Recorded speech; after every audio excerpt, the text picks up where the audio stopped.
somewhere in traffic, but that does not mean he's not a man of the people. CJ, take a look at this at an AAU tournament. Go.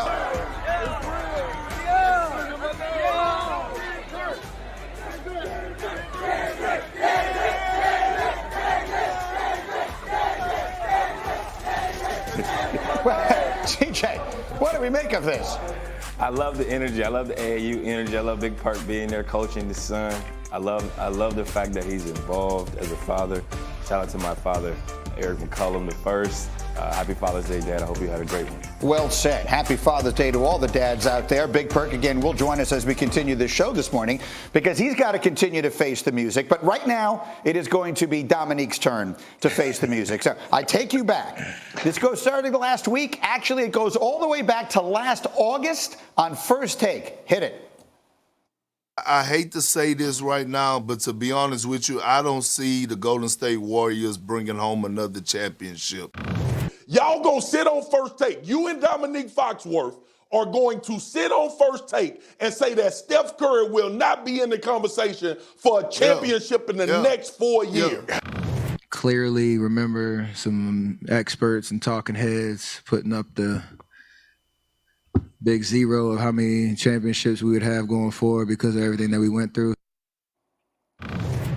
Dominique, I made Big Perk face the music on Friday. Now it's your turn. What is your response? First of all, I might want to get a haircut because I look so much younger and handsomer back then. Second of all, he deserves it. They are the best at what they do.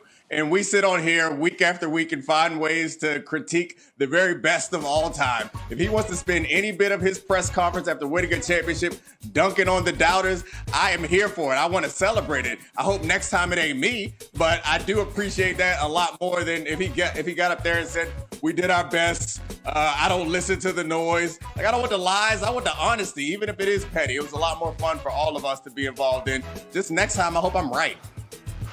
Fair enough. You've been right a heck of a lot more times than you've been wrong on this show over the years. But you know, one of the things that's fascinating to me, having been around this as I was in my role now covering the NBA, is just how much pettiness and settling of scores there was coming out of Golden State. I think it's sort of outside of Draymond Green, somewhat contrary to what their image has been. But someone pointed out something that Steph had said in the middle of last week that maybe means it should not have been a surprise. Listen to this.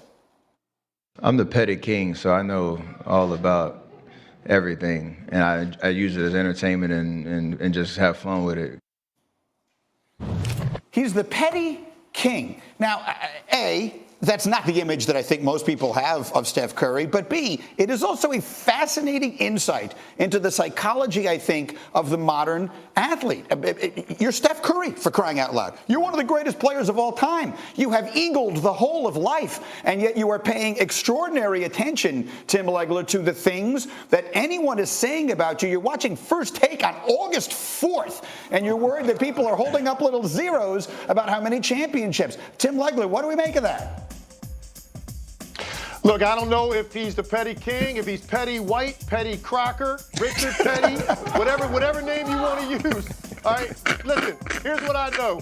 Throughout history, this is nothing new. I mean, Kobe Bryant used to do this. Michael Jordan used to do this. What you're doing is you're trying to find another way to not just motivate yourself, but maintain that fuel for more. And that's really what Steph Curry's alluding to. Look, these guys might say they're not paying attention or they tune it all out. It's just not true. Whether they hear it firsthand or third hand from one of their boys, they know what's being said out there, especially nowadays with social media. It's so much easier to track this stuff. So they're always aware, and it's in their back pocket, and then they pull it out if they have validation. And that's all Steph Curry did right there.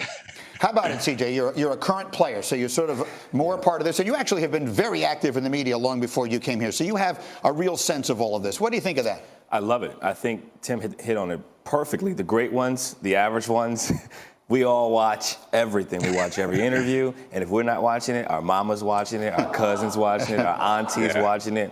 My grandma watches First Take to see what suit I'm going to wear, and she gets excited about it. So I love the fact that he keeps his receipts. Draymond keeps his receipts.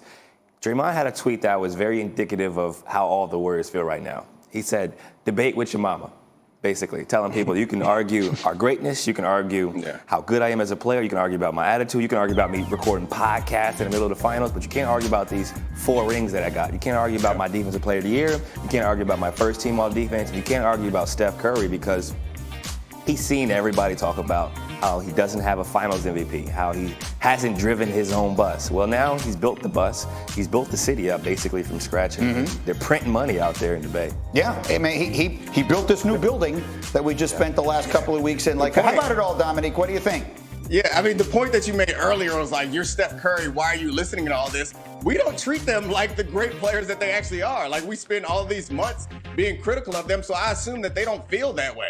Like, we're looking at it like, Steph Curry, you're so great. You won 3 championships. How could you be caught up in what some random guy's talking about on First Take? But the fact is, that's what we're talking about on First Take. And people did use the lack of MVP trophy or Finals MVP trophy as a dig against him. So this was a significant championship for him. And I know certainly whenever I get the chance to dunk on somebody who doubted me, I'm going to do it. So I'll be damned if I'm going to be mad when someone does it to me. Congratulations to him and Draymond Green. And I download the podcast just to listen. I just wish next time they call me out by name. I mean, calling me expert talking head or that guy, like, that's no fun. Name names. Name names. I guess I would, as speaking for the one who has only ever been on this side of it, and I've been doing it since the early 90s, since a day when, I was hosting radio shows, we were soliciting faxes from our listeners, so that's how long I've been doing this, okay? Most people watching don't even know what a fax machine is anymore.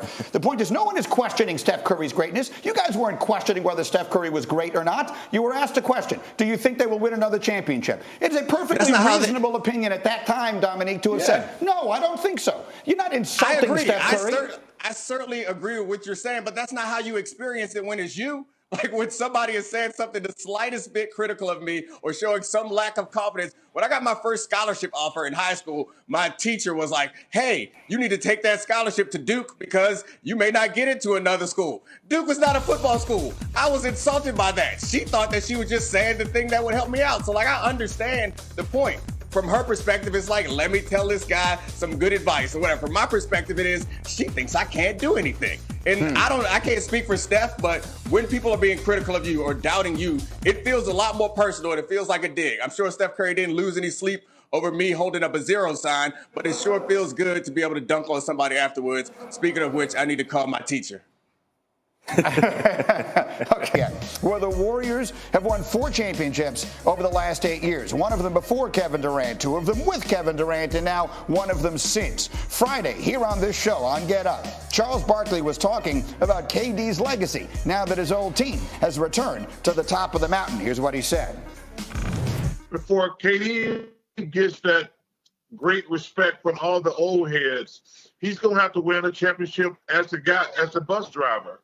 Listen, he joined this. That team had already won a championship, so no disrespect. That's just a fact. But until he is the guy on a championship team, we're not going to ever give him the respect, that he probably deserves. And that's just the way it is. And like I say, the game hasn't changed. Kobe said it. LeBron said it. And so we're going to hold him to the same high standard. So that was Sir Charles with us the other day. Now, Kevin Durant, who frequently seems to have plenty of time to just get into conversations on Twitter, someone tweeted at him, and again, by someone, I don't mean a famous person, just some person tweeted at Kevin Durant that his legacy has died. And Durant tweeted, I've been dead since July 4th, 2016, but congrats to the Dubs and my boy Steezy, a Fillmore legend. Man been waiting his whole life for a parade on Market Street. Now, July 4th, 2016, for those who don't know, is the day that it was announced that he was signing with the Warriors when he met up with all those guys in the Hamptons. So, again, we will have Big Perk with us a little bit later, but Timmy Legs is here. But, CJ, I will start with you. The idea that Barkley is suggesting and that Durant is obviously sensitive